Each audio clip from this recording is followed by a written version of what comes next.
ಈಗ ಪುಷ್ಪಗಿರಿ ಬೆಟ್ಟದಲ್ಲಿದ್ದೀವಿ. ಹಾಯ್ ಹೇಳಿ ಮಗನೇ. ಪುಷ್ಪಗಿರಿ ಬೆಟ್ಟದಲ್ಲಿದ್ದೀವಿ ನೋಡಿ. ಇದು ಯಾರೋ ಜೋಡಿಸಿರೋ ಥರ ಕಾಣಿಸ್ತಾ ಇದೆಯಾ ನಿಮಗೆ? ಇದು ಸೊ ಇದು 2ನೇ ವಿಸಿಟ್ ನಾನು ಇಲ್ಲಿಗೆ ಬರ್ತಾ ಇರೋದು. ಅಗೇನ್ ಎಕ್ಸೈಟಿಂಗ್ ಆಗಿದೆ. ತುಂಬ ಜನ ಬಂದಿದ್ದೀವಿ, ಲೈಕ್ ಒಂದು 10-15 ಜನ ಬಂದಿದ್ದೀವಿ ನಾವು ಫ್ರೆಂಡ್ಸ್ ಎಲ್ಲ. ಸೊ ಭಾಳ ಖುಷಿ ಆಗ್ತಾ ಇದೆ. ಫಾಗ್ ಅಂತೂ ಲಾಸ್ಟ್ ಟೈಮ್ ಬಂದಿದ್ದಕ್ಕಿಂತ ಅಮೇಝಿಂಗ್ ಆಗಿದೆ. ಎಷ್ಟು ಚೆನ್ನಾಗಿದೆ ಅಂದರೆ ಆಲ್ಮೋಸ್ಟ್ ಒಂದು 10 ಫೀಟ್ ಇರೋಂಥ ಡಿಸ್ಟೆನ್ಸ್ ಇರೋ ಮನುಷ್ಯ ಕಾಣ್ತಾ ಇಲ್ಲ, ಅಷ್ಟು ಫಾಗ್ ಇದೆ. ಸೊ ಬೆಂಗಳೂರಲ್ಲಿ ಆ ಹೊಗೆ ನೋಡಿ ನೋಡಿ ನೋಡಿ ಫಾಗ್ ನೋಡೋದು ತುಂಬ ತುಂಬ ತುಂಬ ಡಿಫ್ರೆನ್ಸ್ ಅನಿಸುತ್ತೆ. So it quite exciting. Thank you.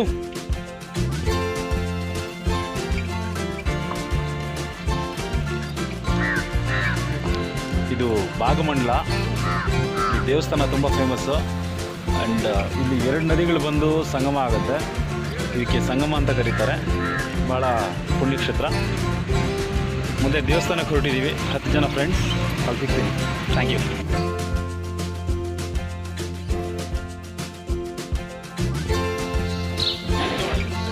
Hi, ನಾವೀಗ ಬಗಂಡೇಶ್ವರ ದೇವಸ್ಥಾನದಲ್ಲಿದ್ದೀವಿ. ಬಗಂಡೇಶ್ವರ ದೇವಸ್ಥಾನ ಕಾವೇರಿ ಉಗಮ ಸ್ಥಾನದಿಂದ ಅಂದಾಜು ಒಂದು 15 ಕಿಲೋಮೀಟರ್ ಹಿಂದೆ ಇರ್ತಕ್ಕಂಥ ದೇವಸ್ಥಾನ. ಬಹಳ ಪವಿತ್ರವಾದ ಕ್ಷೇತ್ರ ಇದು. ಇಲ್ಲಿ 3 ನದಿಗಳ ಸಂಗಮ ಇದೆ.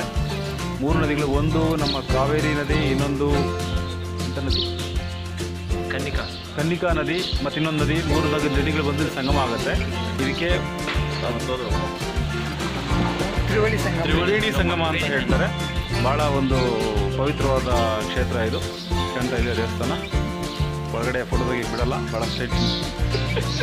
ನಾವೆಲ್ಲ 10 ಜನ ಬಂದಿದ್ದೀವಿ.